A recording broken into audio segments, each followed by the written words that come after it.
In 1956, Sudan gained independence from the joint control of the United Kingdom and Egypt. It first functioned as a parliamentary democracy, but in 1958, General Ibrahim Aboud launched a coup d'etat and made himself the president of the country. Although an authoritarian leader, Aboud instituted a system of local representative government, which shifted the power to the rural areas, whose conservatism would counter the power of the liberal urban areas of the country. He maintained good relations with the United States, and in 1961 met the US President John F. Kennedy. However, his biggest issue was to be the southern problem. The south of Sudan, which had a non-Arab and non-Islamic population, resented Aboud's Islamization and Arabization of the region. This would lead to his resignation in 1964 and the re-establishment of democracy. The democratic governments that succeeded Aboud oriented Sudan's foreign policy towards the Soviet Union. However, they were unstable and were not successful in dealing with economic stagnation and ethnic dissidence. This culminated in the successful 1969 military coup led by Colonel Ghaffar Namairi and led to the formation of the Democratic Republic of Sudan and marked the beginning of the socialist period in the country. After the coup, Namairi became a new leader of Sudan and later made himself the country's president. He created a new political party called Sudanese Socialist Union, which then became the country's sole legal political party. Namairi then launched wide-scale reforms. The economy of Sudan was transformed with land reforms, the nationalisation of banks, and various types of industries. In 1971, Namairi survived a communist coup, and after that, sought to distance Sudan from the Soviet Union by establishing better relations with Maoist China and the United States. To counter the southern problem, in 1972, Namairi signed the Addis Ababa Agreement, which ended the First Sudanese Civil War by giving the South a degree of self-rule. The agreement led to relative peace, which increased Namairi's popularity and international standing outside of the country. After weakening the country's Communist Party, most of the opposition to Namairi rule came from the country's Islamists. On July 2nd, 1976, in an attempt to overthrow Namairi, the Islamists led by the former Prime Minister Sadiq al-Mahdi launched a coup attempt against his government. This coup was supported by the Libyan leader Muammar Gaddafi, who established training camps in Libya to the rebels, as he believed that Namairi had betrayed the Arabs by signing the Addis Ababa Agreement. The coup was successful at first, as rebels took control of the country's capital, Khartoum. However, they failed to capture Namairi, who was protected by the loyalist forces.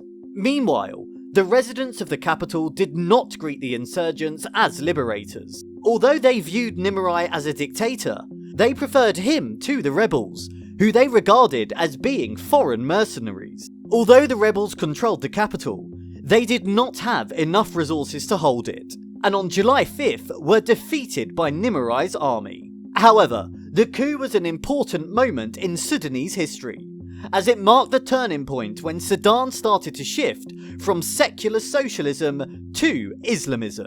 In 1977, in an attempt to make peace, Namairi and the leader of the coup, Sadiq al-Mahdi, signed an agreement in what became known as National Reconciliation. Civil liberties were introduced, political prisoners were released, and a promise was made to give more freedom to the local authorities. However, Namairi also started moving Sudan closer to Islamism. In 1979, he appointed Hassan al-Turabi, a prominent Islamist leader, as justice minister. As Namairi advanced a more democratic version of politics, the corruption of his government started to be called out, and many speculated that he would not remain leader for long. In response to this, Namairi re-adopted a dictatorial style of rule. Thousands of opponents and dissidents of his government were arrested. Government officials who had their own power base were dismissed, and Namairi selected replacements based on their loyalty to him, rather than their competence. Although Nimri was moving back on his promise to democratise Sudan, he was continuing its Islamization. In 1983, Nimri signed the September Decrees, which made Sharia law the basis of the Sudanese legal system. The laws led to the disposing of alcohol, and the punishment of public amputations was introduced for theft and drinking alcohol. The decrees were supported by Hassam al-Turabi, but were opposed by Nimri's longtime rival Sadiq al-Mahdi. Opposition to the decrees came from various other quarters, including northern seculars, religious voices, the judiciary, and the Southerners. The Southern opposition led to the resumption of the Sudanese Civil War, which ended the decade of peace. By 1985, there was widespread discontent with the government, due to its authoritarian policies and the worsening economic conditions. President Nimri, in the hopes of getting more financial aid to the country, went on a visit to the United States. While he was out of the country, Nimri's defense minister, General Abdelrahman Swal-Ardab, launched a bloodless coup and ousted him from power, ending his era of rule.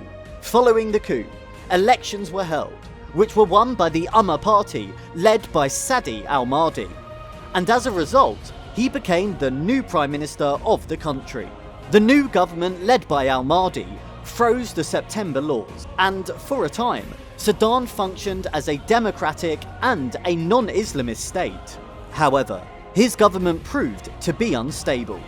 It did not succeed in ending the civil war or fixing the economy. As a result, in 1989, al-Mahdi was overthrown in a coup led by Brigadier Omar al-Bashir, who became the new leader of the country.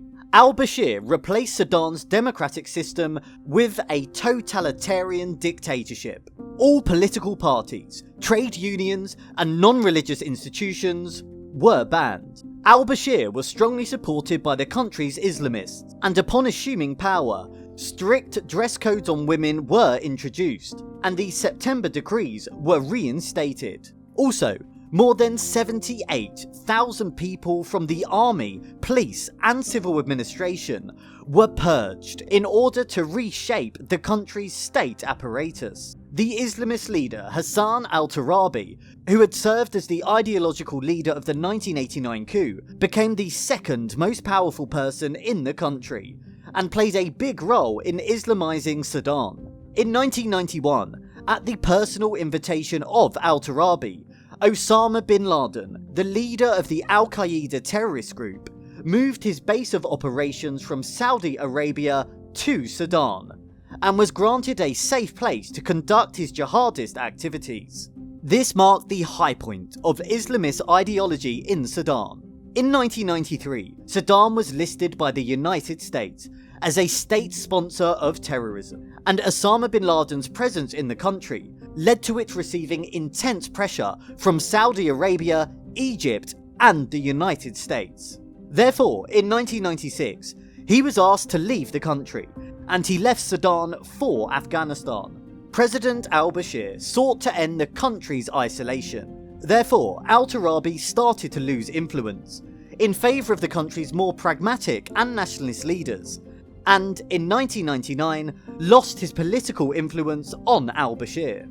Although by 1999, the most radical Islamist elements had lost influence in al-Bashir's administration, Sudan remained an Islamist state. In 2005, the Second Sudanese Civil War ended. South Sudan gained autonomy, and in 2011 voted to become an independent state. In 2019, al-Bashir was overthrown in a coup, and Sudan entered into a new period of instability.